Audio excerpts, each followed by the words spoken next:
Breaking చూస్తున్నాం. MP Dharmapuri Arvind సంచలన వ్యాఖ్యలు చేశారు. రేవంత్ రెడ్డి అధికారాన్ని ఉత్తమ్ కుమార్ రెడ్డి, కోమటిరెడ్డి వెంకటరెడ్డి ఎంపీ ఎన్నికల తర్వాత కూలుస్తారని హాట్ కామెంట్స్ చేశారు.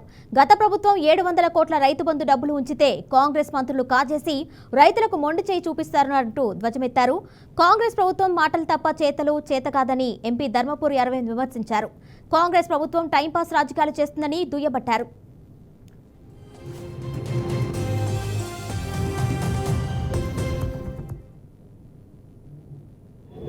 ఉపవాస దీక్ష చేయమన్నారు. నరేంద్ర మోడీ గారిని ప్రాణ ప్రతిష్ఠ ఆయన చేతుల మీద అయోధ్యలో చేయాలని 3 వద్దు చేయమంటే 11 రోజులు ఉపవాస దీక్ష చేసి రాముల వారిని అయోధ్యకి తీసుకొచ్చిండు, ప్రాణ ప్రతిష్ఠ చేసిండు నరేంద్ర మోడీ గారు.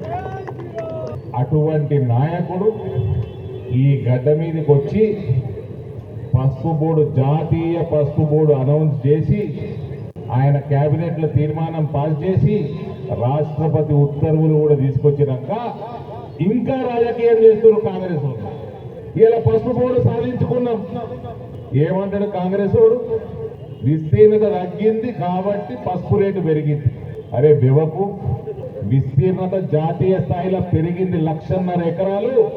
2018-19 నుంచి మొదలు పెడితే 2022-23 దాకా 4 ఏళ్లలో 1,50,000 ఎకరాలు పెరిగింది. మీ అసంటి బడుద్దాయిలు, కేసీఆర్ లాంటి బడుద్దాయిలు ఈ రాష్ట్రాన్ని ఏదైంది కాబట్టి గల్ఫ్ వలసలు పెరిగినాయి.